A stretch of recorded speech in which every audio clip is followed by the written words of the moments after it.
It's 10 o'clock. Now we join Moira Stuart at the Radio 2 news desk. One of the Labour MPs who have declared their support for the Council for Social Democracy, Tom Ellis, has been asked to resign from the Labour Party. The request came tonight from his constituency party in Wrexham after a meeting of the General Management Committee. A vote of no confidence in Mr. Ellis was carried overwhelmingly. In the past, he has had a number of disagreements with his local party over such matters as the common market and the Welsh language issue. Soldiers of the SAS regiment, who stormed the besieged Iranian embassy in London last year, have given evidence to the inquest on the 5 terrorists who were killed. Most of the evidence was in writing, but one SAS Lance Corporal described to the court how he clubbed one terrorist to the ground. The man was then shot dead. All the evidence has now been taken, and the coroner will begin his summing up tomorrow morning. A new pay offer has been made to the 33,000 water and sewerage workers in England and Wales. It's worth 10%, and it would mean average increases of £11 a week. The National Water Council says the offer is final. The unions, who had threatened a national strike in the industry, will be giving their response when talks are resumed in the morning. Britain's biggest computer company, ICL, have announced losses of £20 million in the last quarter of 1980. The company say they expect lower losses in the current 3 months, but they are hoping to break even later in the year. They blame their problems on the economic recession. The new American Defense Secretary, Caspar Weinberger, has said the Reagan administration is looking again at the possibility of making the neutron bomb and basing it in Western Europe. He said President Carter had been wrong to abandon plans for the development of the weapon, which can kill by intense radiation with only limited damage to property. The governor of a province in southern Poland and other senior officials have offered to resign. The province has been in the grip of a general strike for the past week, and in spite of further talks, there's no sign of a settlement. In a new move against the independent unions, the Polish government has announced tougher conditions on strike pay. That's the news for now. Next summary at 11 o'clock.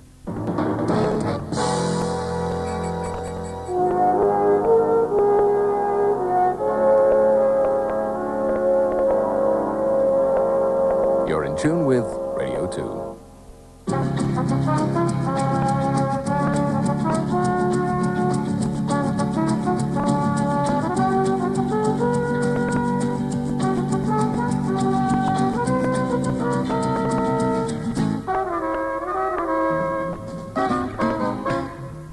Do you know as much about the law as you should? Join us for the law game and find out. We'll be inviting 3 celebrities to judge the results of law cases and tell us how they came to those decisions. And here to keep order is the man who not only sits on the bench, he sleeps on it as well. Your chairman, Shaw Taylor.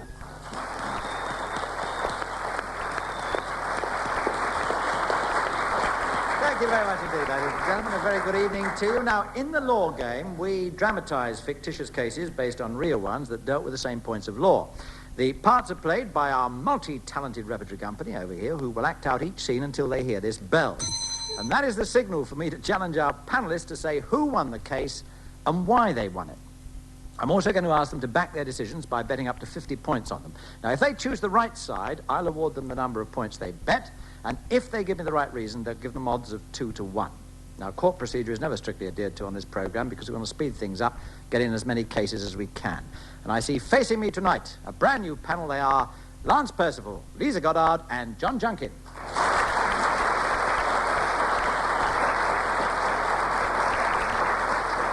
Now, let's meet them one by one. Lance Percival. What have I got written down here? Yes, comedian, musician, actor, chairman of the show Wits End. Any brush with the law ever left you at your wits' end at all? Yes, when I was coming back from a cabaret one night, I was stopped by the police, and this policeman put up his hand and said, "Get out of the car." So I got out, being a proper citizen. He said, "Would you mind coming around the front, sir?" So I came around the front. He said, "Have you noticed one of your headlamps is not working?" So I said, "Oh," I was a bit worried about this, so I thought I'd try an emergency treatment, and gave the headlamp a great kick with my left foot, and the headlamp came on again. Whereupon he said, "Fantastic, sir." He said, "Why don't you give it another kick and see if the tax disc comes up this time?" Our second panellist, Liza Goddard. Now, I know something about you, Liza, because I read in the reference book on Who's Who on television that your unfulfilled ambition is to ride across Afghanistan on a horse. Is that true? Yes, but it was until the war happened and everything. Oh, I see, yes, this is pre-Russia. Well, yes, it was. Oh, well, I hope you make that ambition. But what about any fulfilled strange ambitions get you in trouble with the law at all at any point? Well, only once when I was travelling across Siberia, which was another ambition before Afghanistan, and I got lost in Khabarovsk, a little village in Siberia, in the barracks. And I was looking for the cinema, and this policeman stopped me, and I didn't understand English, of course. And so I was explaining about the cinema, and I was trying to do all those signs that you do about the cinema, and he didn't understand. He took me back to the hotel, and I was terribly disappointed. She was on location for Pig in the Middle. John Junkin was much easier, because I looked up his police dossier, and that told me... John, before you became an actor, writer, and comedian, you were a school teacher, labourer, and liftman. Yes, which is a lot in one day. Any of those jobs land you in conflict with the law at all? No. I've stayed well on the right side of the law because my father was a policeman, but I was recently up in the north of England in a police station where we were doing some filming. And they were on a very odd case of a gentleman assailant who kept leaping out of the bushes and biting the local ladies. And a Mrs. Peck had been bitten in the neck, and a Mrs. Bland had been bitten in the hand, and while I was there, a Mrs. Glum came in and asked for police protection. Now, you've heard the voices of our panel. The next ones you'll hear will be our Law Game Repertory Company as they lead us into tonight's first situation. This took place at 7 o'clock one morning on a piece of wasteland in Birmingham. A policeman patrolling the area came upon a car with what appeared to be a dead body on the back seat. But when he tried to force the door open, the body stirred. Oh, what is it? What's happening? What's going on? I'm a police officer. Open this door. Oh, what do you want? I'm trying to sleep. I said open this door. All right. Keep your helmets on. I'm opening it. That's better. Now, who are you and what are you doing here? Nothing illegal. I'll decide that if you don't mind.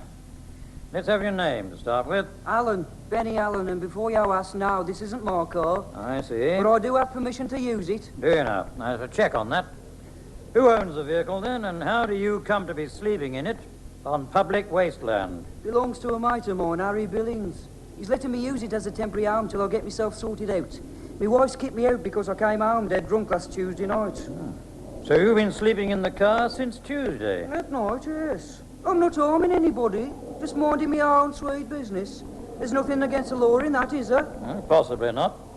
Have you been leaving the car here during the day? No, not here. Too many vandals about. During the day, I'll keep it in the car park where I work. I sleep there too, but I don't want to advertise my troubles to my workmates. Can you give me the address of this Harry Billings? Oh, sure. I've got nothing to hide. I've got his card here somewhere. While you're looking for it, perhaps you'll be good enough to let me have the keys. The keys? What do you want the keys for? So I can open the boot and see what's in there. Why, expecting to find the crown jewels or something? Could be. You never know till you look. Let's have them, please. Here you are.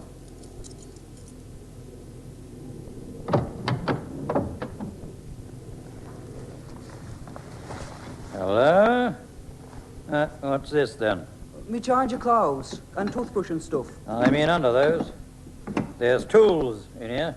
Oh, so what? There's always tools in a car boot. Including a jemmy. Oh, you mean a tire lever? I'd call it a jemmy.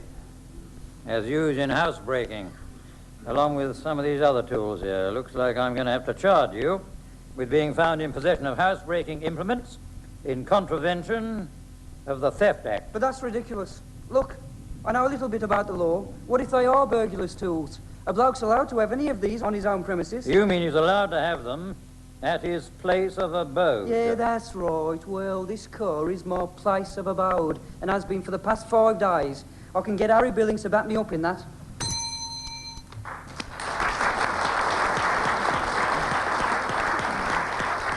And I can tell you, panel, that Harry Billings did back him up.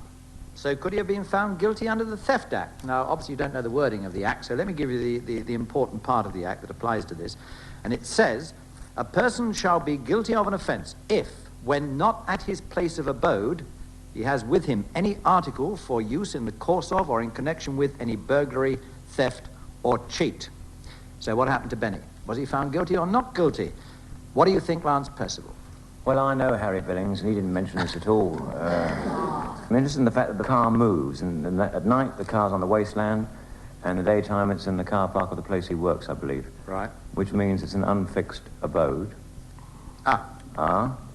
And the other thing is the keys. The keys, I know there is a law that if you have keys in your possession and you're drunk in a car, you can be done for drunken driving, even though the key's not in the ignition. If the keys are on you, you're in control of the vehicle, shall we say. So I presume that there's a possibility with the keys in his possession, he might be able to prove that he was in possession of that vehicle and he was sleeping there, therefore it was his abode, even though it moved about a bit. And therefore I think he got away with it. Does that make sense? Okay, fine. So you think he got away with it? He was found not guilty. Liza Goddard, what do you think? Well, I think he was found guilty. Oh. His real place of abode was his house with his wife. Poor soul, it was only a temporary tip, I take it. And it was also Harry Billings's car. So it wasn't even his car. So it wasn't his place of abode, even if he was living in it all the time, which he wasn't. So I think that's why he was... That's why he was found guilty, yes. Right. John Junkin. I've no idea. You see, you're very crafty. You don't tell us the whole of the act. I mean, who defines a place of abode? Does it have to have a room? Does it have to have a loo? Or hot and cold running chambermaids? Or what makes an abode? What would reasonably be an abode? An abode, to me, would be a roof and some place to sleep. But, I mean, I am not the law. I would have thought, on mature consideration, that a car could not actually be considered in the eyes of the law a place of abode, and therefore I think he would be copped. So, we've got Lance Percival, who says he got away with it. We've got two of you. We've got Liza and John say, no, he was found guilty. The point now is you've got 50 points each. How many points will you bet on your decision, Lance Percival, to start with? Well, since I'm going to lose them, I'll only bet 10. You've lost confidence already, have you? 10 from Lance Percival. Liza Goddard. Well, I think 30, because I think you're right. 30, you think you're right. Okay. John Junkin, you agree with Liza Goddard on it. Do you think you're right? I don't want to lash these points about with mad abandon. On the other hand, I don't want to Liza get too far ahead. I'll go 25. 25. Okay. Here's the answer. Benny Allen was convicted. He didn't get away with it. And oddly enough, the one person who gave me the right reason for his conviction was Lance Percival, who thought he did get away with it. Because the judge did not accept that the burglary tools were in his place of abode, and he said that the words place of abode denoted a site on which the occupier intended to abide. Now, when he took the car to the site, he was intending abiding there, but then he took the car away again and put it in the car park, so he wasn't intending to abide on the site. He was moving backwards and forwards between a car park and wherever he might happen to park the car that night, you see. So he was not intending to abide on the site where he was arrested, so it wasn't in law his place of abode, so he was found guilty. Well done, Liza. Well done, John. Hard luck, Lance, for giving me the right reasons but the wrong answer. So we'll take 10 off you. That's 40 points for Lance Percival. We're down to 40. Liza, I can't double your points because you didn't give me this bit about the car, going backwards and forwards. So I'll give you a 30. That's up to 80. John Junkin, 75. Liza Goddard is in the lead.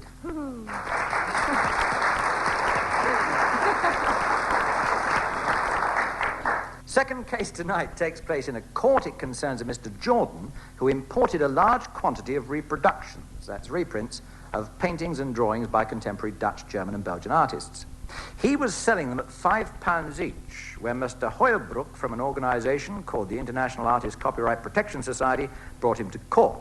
Now, Mr. Hoylbrook represented various artists who wished to obtain an injunction restraining further sales of reproductions of their work. And we'll join the proceedings where Mr. Jordan, the defendant, is being questioned by the barrister for the society. Mr. Jordan, from whom did you obtain these reproductions? A dealer I've been introduced to in Brussels. His name was Leo Schaap. How many did he sell you? His entire stock, 870, at £4 each. Is that a fair price for a reproduction? Yes, I figured it would allow me to make a reasonable profit and still sell them quite competitively at £5, which is what I've been doing.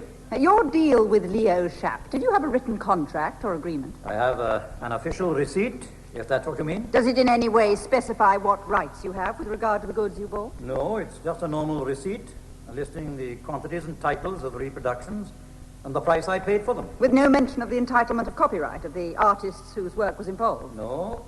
Didn't you think that was strange?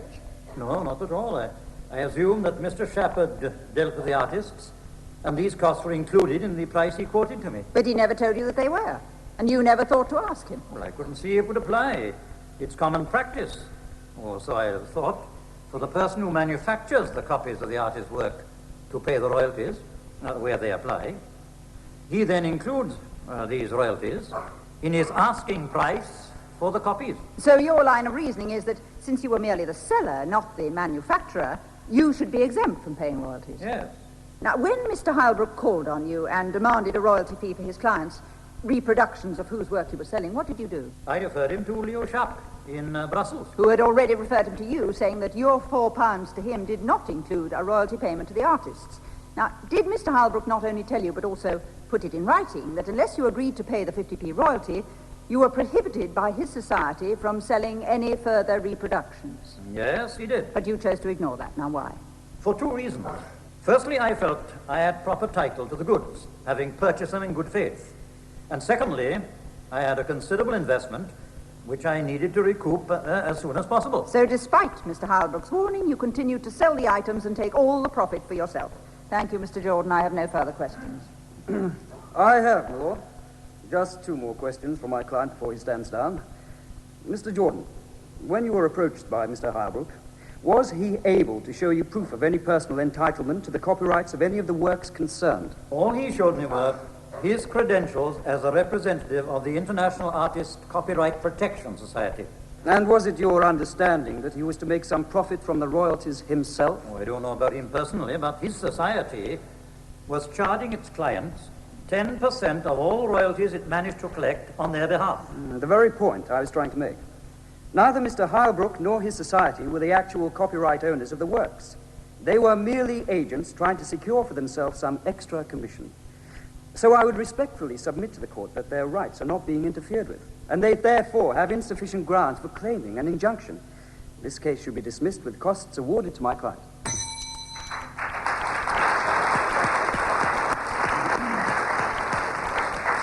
Now, what do you think, panel? Did the judge in that action dismiss the case, or did he grant the injunction? In other words, did Mr. Jordan win or lose? Now, remember, it's not a case about who was legally bound to pay the royalty, but whether Mr. Heilbrook and his society, not being the actual copyright owners, could get an injunction to stop Mr. Jordan selling any more. What do you think, Liza Goddard? Well, I'm not sure they could, really, as they're not the owners of the copyright anyway. And I'm a bit wary about Mr. Jordan, who goes off to Brussels and does shady deals from Leo Sharp. But I think he probably got away with it, in that I think he won the case. All right, fine. What do you reckon, John Junkin? I don't honestly know. My only dealings with anything like this is with the PRS, which is the Performing Rights Society. Now, whether the International Artists Copyright Society is in any way similar to them or not, I have no knowledge.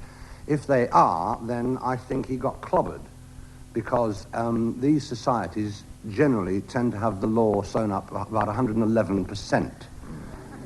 His presumption that the other man had done all this, I don't think is valid, because ignorance of the law is no excuse or something, so I'm always told.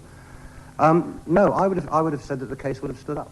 Right, so you think the injunction was brought in by the judge and poor Mr. Jordan couldn't sell any more of his prints? He couldn't make any money? What do you think, Lance Percival? I agree with Liza Goddard, actually, on this one, simply because she's so far ahead. But unless an agent has a power of attorney from the artists, I don't think that he can actually bring the injunction. So therefore, I think Mr. Jordan got away with it, slapped away with it. Right, so we say 2 fine for Mr. Jordan, John alone fines for the society. Now, how many points are you going to put on it? Liza, you're in the lead. You've got 80 points, so it's up to you. How many will you bet of your 80 points? Well, as I was uncertain, I think I just 30. 30 of those, right? Fine. John Junkin, you're the odd man out. How many of your 75 points will you bet? Well, 25 was lucky for me last time. I'll do 25 again. You have 25 again. Fine. Lance Percival, you're agreeing with Liza Goddard. You think that Jordan won out, could go on selling them. How many will you bet? Well, I'm so far behind. You've got 40 points to play with. I'll play with 25 of them. 25, will you? Oh, that's what I like to see. A man, a real gambler. Right, let's have a look at the answer. The injunction against Mr. Jordan was granted. Jordan lost. Junkin won. Louder. Jordan lost. Thank you. And oddly enough, that argument that Jordan's counsel put up, that the society didn't own the copyright, so therefore they couldn't interfere. The court said that since the society got their 10% commission on all royalty fees paid and relied on that for their business and their existence, they had a very strong business interest. And that was being deliberately interfered with by Jordan's refusal to pay up. This was the point. He wouldn't pay up the money. So they therefore had a right to an injunction restraining any further sales by Jordan. That's more or less what I said, actually, isn't it? Almost the very words, Yes, John. thank you. Almost the very words. So, 25 and for you didn't give me the interfering with their business bit, so I can't double your points for you, but it does take you up to 100 points, John Junkin. Liza, you come down to 50 points, and Lance Percival, you have 15 for the next case. Have you got any other kinds of games we can play with? Try this one. It's the final situation tonight. This involves the sale of a house. Now, people are very interested in this because I'm quite sure this crops up quite often when people are going to sell a house. The sale of a house through an estate agent. In fact, it was 2 estate agents. Or was it? Now, this is the problem. Let's eavesdrop on the conversation taking place between Miss Radnor, who's just sold the house, and Mr. Pickering of estate agents Arkwright and Turnbull. You say, Miss Radnor, that you and Mr. Richardson have already exchanged contracts. That's right. I move out of here on Wednesday and he takes possession the next day. But how is it that we were not involved in handling the contracts? Because the sale was made through Lipson and Browning. Mr. Richardson came to me through them, and when he decided to buy the house. Yes, but we sent him to you first. Within a week of our receiving your instructions, we were approached by Mr. Richardson, and on August the 3rd, we arranged for you to show him around. I brought him here myself. You must remember that, surely. Oh, I do remember it very clearly. You told me at the time that he seemed quite interested, but nothing came of it. You didn't manage to negotiate the sale. It must have been at least a month later, after I'd invited several other estate agents to try and sell the property, that Mr. Richardson was sent here by Lipson and Browning. And 2 days later, he put the deposit down and arranged for a surveyor to do a report. Didn't you tell Lipson and Browning that we had already sent him to your house? Yes, I believe it did come up in the conversation, but he said he'd been on their mailing list as long as he had been on yours, so it didn't matter. The thing that mattered most to me is that they managed to complete the sale and you hadn't. But it was we who found the client and introduced him to you in the first place. Don't you see that? We established interest in this house. His second visit merely confirmed that interest. Well, you should speak to Mr. Richardson about that. He obviously didn't want to deal through you. I don't know why. Maybe he didn't like the manner of your staff.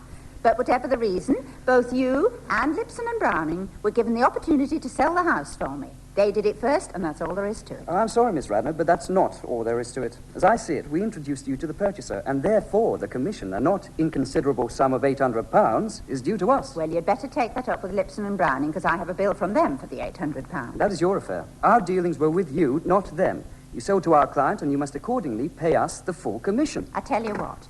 Let me get Mr. Bainbridge of Lipson and Browning on the phone. We can probably clear this whole thing up in a few seconds.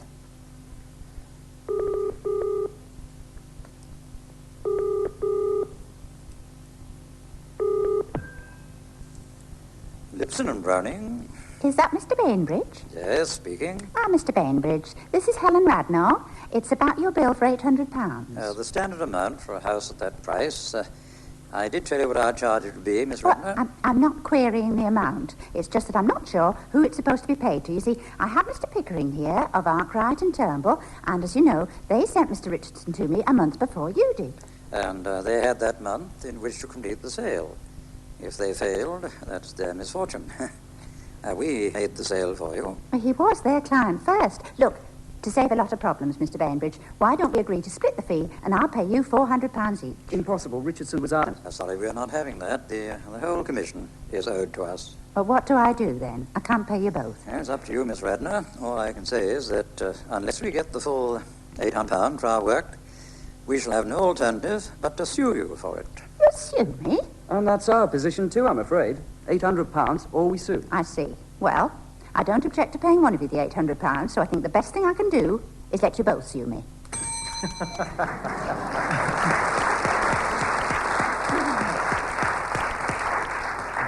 The incredible thing is that both of them did.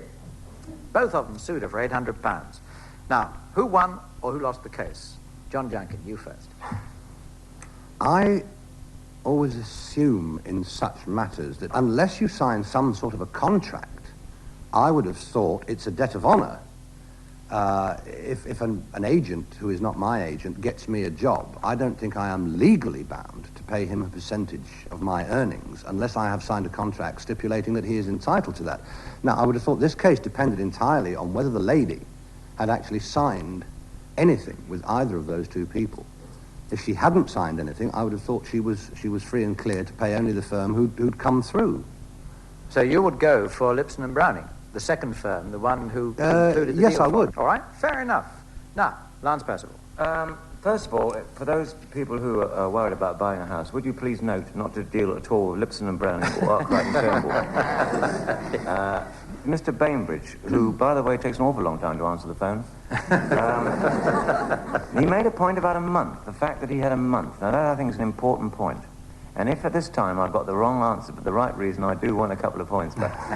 Because I think there's something in that month, the fact that the other people had a month to sell it and didn't sell it during that month, to Mr. Richardson, there must be something in law about that month. Now, I don't know whether there is something in that law, but if he's telling the truth and there is something in that law, therefore, Lipson and Browning get the full amount. Should get their full amount. Right, you fine for Lipson and Browning as well. Liza Goddard, who do you fine for? Well, I find for Lipson and Browning as well. That would be frightfully unfair if the other lot got it, quite frankly. They did have a month to complete the sale. They didn't do anything about it. That's why I fine for Lipson and Browning. You fine for Lipson and Browning. So all three of you fine for Lipson and Browning. And this is very interesting, because look at the points. John Junkin is the richest. He's got 100 points. Liza Goddard has got 50. And Lance Percival has got 15. You're all fining for Lipson and Browning. How many will you bet John Junkin of your 100 points? Well, we're all going the same way, aren't we? So yes. If I bet 45 and I'm wrong... You'll be finished up with 55. Yes. And if no matter what Liza bets, if she's going the same way as me, she can't get more than 50. So I'll bet 45. 45, all right. You'll bet 45 points. Liza Goddard, you have 50 points. How many will you bet? Well, I got totally confused doing that, but I think I'll bet 30 again. You'll bet 30. Junkin has upset you, has he, with all his calculations? Lance Percival, for you, the world is your oyster. You have 15 points. Well, now, if I got the answer right and got all the reasons correct, I would still be about 100 points behind the other two. So I will be a sportsman of this and really gamble. Out of the 15, I will bet all 14. All 14 out of 15, right. So and you all found for Lipson and Browning, but the judge found for Arkwright and Turnbull. The man is obviously senile and should be removed from the bench. Absolutely right. Well, he said that Arkwright and Turnbull's work was the operative cause of the sale, and he therefore ordered Miss Radnor to pay them the £800. They had first put Miss Radnor and Richardson in touch with one another, so therefore they were entitled to the commission and not Lipson and Browning. Oh, I think that's right. Man's a fool. An idiot. An idiot. Get him off the bench. Meantime, can I say, John Junkin, you are the winner with 55 points.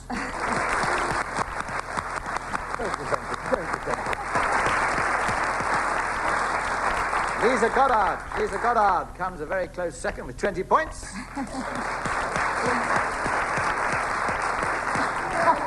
Lance Percival has his finger up and he's absolutely right. He has 1 point.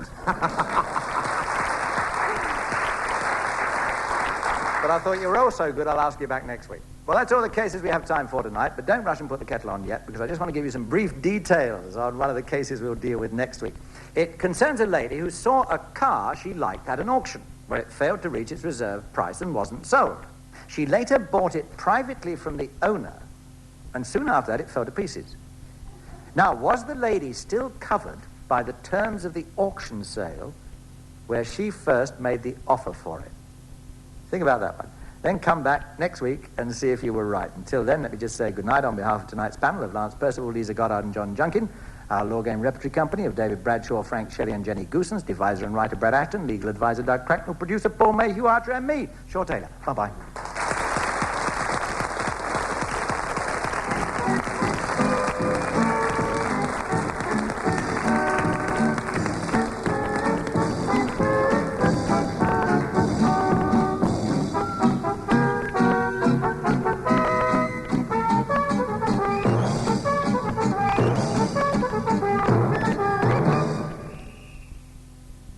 Yes, you can hear another edition of The Law Game next Tuesday at 10:02 on Radio 2, straight after the 10 o'clock news, when the jury will again be Liza Goddard, John Junkin and Lance Percival.